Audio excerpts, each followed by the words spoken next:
Hello পংস, welcome to my YouTube channel. তো finally গতকাল আমি মাস্টার ফিল্মটা দেখে আসলাম এবং সেটা ফার্স্ট ডে ফার্স্ট শো গেছিলাম।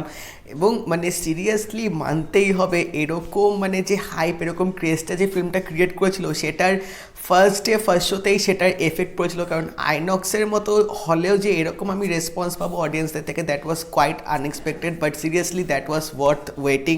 কারণ আমি এরকম হাইপ আগে দেখেছিলাম বাহুবলী ফিল্মে, বাট সেটার একটা আলাদা ক্রেজ ছিল, পার্ট ওয়ানের পর পার্ট টুটা একটা আলাদা লেভেল ছিল। বাট বাহুবলীর পর কোনো একটা ফিল্মে যদি সেরকম হাইপ, সেই লেভেলে যদি একটু এক্সাইটমেন্ট দেখে থেকেছি আমি, সেটা হচ্ছে মাস্টার ফিল্মে। যদিও বা করোনার জন্য 50% অকুপেন্সি ছিল, বাট স্টিল যদি নর্মাল টাইমে যদি ফিল্মটা আসতো মানে পুরো একটা বাওয়াল ফেলে দিত আরও হলের মধ্যে। বাট যেটুকু দেখেছি সিরিয়াসলি আমার অনেক দিন এরকম মনে থাকবে। তো এই ফিল্মটা এবার কথা বলি, তো ফিল্মটা তো একটা জিনিস পজিটিভ যেটা আমার লেগেছে, ভালো জিনিস যেটা করেছে সেটা হচ্ছে ফিল্মটার ইংলিশ সাবটাইটেলস দিয়ে রিলিজ করেছে, যাতে আমাদের যারা তামিল বা তেলেগু ল্যাঙ্গুয়েজ না বুঝে আমাদের সুবিধা হয়। তো সেই জন্য আমাদের ফিল্মটা দেখতে আরও ভালো লেগেছে। এবং আজ থেকে ডাবিংটা রিলিজ হচ্ছে, তো আশা করছি ডাবিংটা আরও ভালোভাবে হয়তো প্রেজেন্ট করবে। এবং এই 3 ঘন্টার ফিল্মটায় সিরিয়াসলি আমি একটুও মানে ফর আ সেকেন্ডও আমি কোথাও বোর হয়নি এবং মনে হয়নি যে কীভাবে এই 3 ঘন্টাটা কেটে গেল। কারণ স্টোরিটা এত ভালোভাবে লেখা হয়েছে, এত ভালোভাবে বিল্ড আপ করা হয়েছে এবং এক্সিকিউশনটা এত ভালো হয়েছে। তো আমার কোথাও কোনো জায়গাতে একটুর জন্যও কিন্তু বোর বা এরকম মনে হয়নি যে কখন ফিল্মটা শেষ হবে, এরকম কিন্তু কিছু আমার সেরকম কিন্তু মনে আসেনি। এবার হয়তো অনেকের ফিল্মটা ভালো লাগতে পারে, অনেকের হয়তো ভালো নাও লাগতে পারে, বাট আমি যদি ধরি লোকেশ কানাগরাজের আগে যে কটা ফিল্ম রিলিজ হয়েছে, এই ফিল্মটা কিন্তু পুরো আউট অ্যান্ড আউট কমার্শিয়াল টাইপের। কারণ এই ফিল্মটার মধ্যে ইমোশনস আছে, গান আছে, অ্যাকশন আছে, পুরো একটা কমপ্লিট প্যাকেজ দিয়ে কিন্তু ফিল্মটা প্রেজেন্ট করেছে।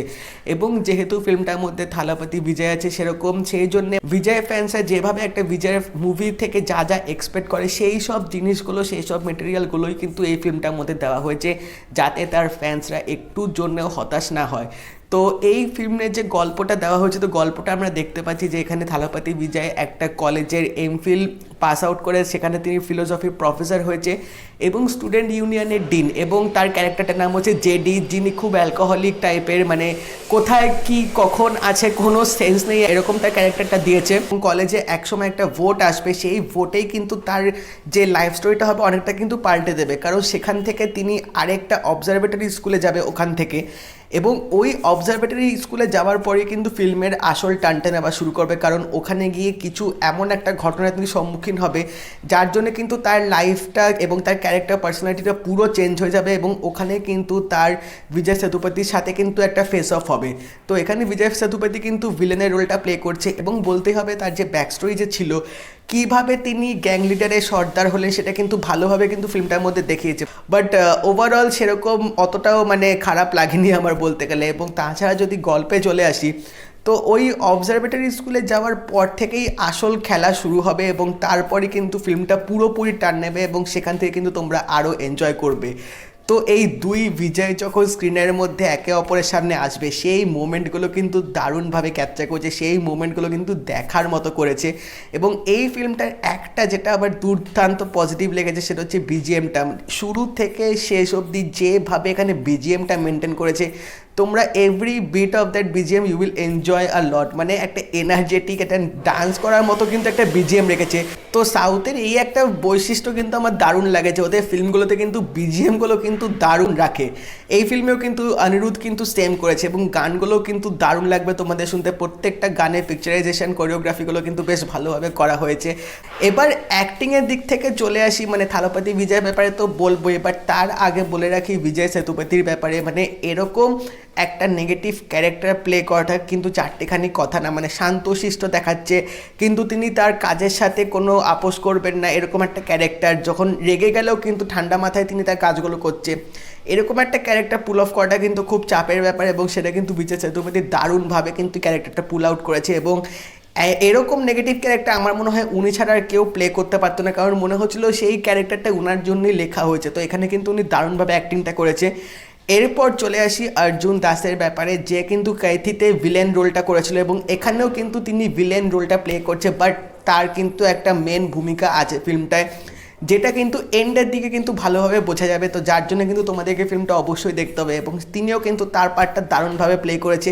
এবং এখানে যে যে বিজয়ের যে লাভ ইন্টারেস্ট টাইপের যে দেখানো হচ্ছে মালবিকা, তারও কিন্তু ক্যারেক্টারটা বেশ ভালো ছিল, যদিও বা অতটাও স্ক্রিন প্রেজেন্স পাইনি, বাট যেটুকু বিজয় এবং মালবিকার যে স্ক্রিনটা দেখেছে বেশ দারুণ লাগবে তোমাদের দেখতে। এবং ফাইনালি যদি থালাপতি বিজয়ের কথা বলি, তো মানে বলতেই হয় যে এরকম ক্যারেক্টারটা কিন্তু তিনি বেশ মানে ফানিলি টাইপের কিন্তু তিনি প্লে করেছে। মানে ফার্স্টের দিকে তার ক্যারেক্টারটা যেরকম ছিল, ইন্টারভেলের পর তিনি পুরোপুরি নিজেকে একটা কমপ্লিট মেকওভার দিয়ে দেবে। তো তিনি কিন্তু অ্যাজ আ প্রফেসর জেডি রোলটা কিন্তু দারুণভাবে এখানে ফুটিয়ে তুলেছে। মানে তোমাদের কিন্তু মানে দারুণ লাগবে, একটা কলেজের প্রফেসর, একটা কুল টাইপের প্রফেসর যেরকম হয় সেরকমই তিনি রোলটা প্লে করেছে। তো আমার কিন্তু হেভি লেগেছে। এবং এখানে যে বিজয়ের ফোনের যে কলার টিউনটা দিয়েছে গানটা, সেই গানটা কিন্তু দারুণ লাগবে তোমাদের শুনতে। মানে গানটা কিন্তু তোমরা ফিল্ম থেকে বেরোনোর পরেও কিন্তু শুনতে ইচ্ছে করবে, এত সুন্দরভাবে এখানে গানটা করা হয়েছে। তো আমার ওই ইংলিশ গানটা কিন্তু দারুণ লেগেছে। এবার ওভারঅল যদি ডিরেকশনটাও বলা যেতে পারে, ডিরেকশনটা হ্যাঁ লোকেশ কাটাগড়াজের হয়তো এটা one of the best works হয়তো বলা যাবে না, কারণ কাইথিরটা আমার বেশি ভালো লেগেছিলো। বাট এটাও কিন্তু অতটাও কিন্তু খারাপ করে না, এটা মাস এন্টারটেনমেন্ট যেরকম হয়। এটা আমার কিছু কিছু অ্যাকশন সিকোয়েন্সেস এবং কিছু কিছু এন্ট্রি সিন বা স্লো মোশন যেগুলো দেখেছি আমার কিন্তু সেগুলো দারুণ লেগেছে। অ্যাকশন সিকোয়েন্সেসগুলো অবশ্যই ওভার দ্য টপ ছিল না, বাট তা সত্ত্বেও কিন্তু মানে যে অ্যাকশনগুলো দেখেছে তোমাদের কিন্তু দারুণ লাগবে দেখতে, তোমরা কিন্তু এনজয় করবে। এবং ক্লাইম্যাক্সে অবভিয়াসলি দুজনের যে ফাইটটা যে হবে সেটা কিন্তু দেখার মতো করেছে। মানে প্রত্যেকটা মোমেন্টে কিন্তু সিটি মারার মতো কিন্তু এখানে কিছু কিছু মোমেন্টস কিন্তু অবশ্যই আছে, যেগুলো তোমরা ফিল্মটা দেখলে কিন্তু বুঝতে পারবে।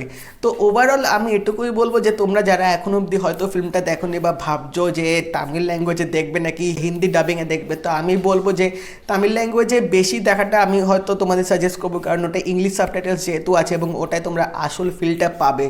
তো ওটাও তোমরা দেখতে পারো, বা আজকে হিন্দি ডাবিংটা রিলিজ হচ্ছে তোমরা ডাবিংটাও গিয়ে দেখতে পারো। বাট আমি জানি না ডাবিংটা কীরকম হবে, কারণ ট্রেলারে আমার ডাবিংটা সেরকম বিশেষ মানে ভালো লাগেনি। তো এবার ফিল্মটাতেও যদি ডাবিংটা ভালো না করে তাহলে পুরো 3 ঘন্টা কিন্তু একটা ভালো এক্সপিরিয়েন্স নাও হতে পারে। তো আমি এটুকুই সাজেস্ট করবো যে তোমরা অরিজিনাল ভার্সনেই গিয়ে দেখো, আরও বেশিভাবে তোমরা এনজয় করতে পারবে। আর এই মুভিটা কিন্তু তোমরা একবার গিয়ে দেখে আসতেই পারো। তো যা যা তোমরা এই ফিল্মটা দেখে নিয়েছো আমাকে অবশ্যই জানিও তোমাদের কেমন লাগলো। আর এই ভিডিওটা যদি ভালো লেগে থাকে এটা লাইক করে দিও, শেয়ার করে দিও, অবশ্যই চ্যানেলটা সাবস্ক্রাইব করে দিও, নোটিফিকেশন বেলটা অল করে দিও, যাতে এরকম আরও আপডেট রিভিউ আসলে তোমরা কিন্তু সেগুলো পেয়ে যাবে। তাই দেখা হবে পরের ভিডিওতে, বাই।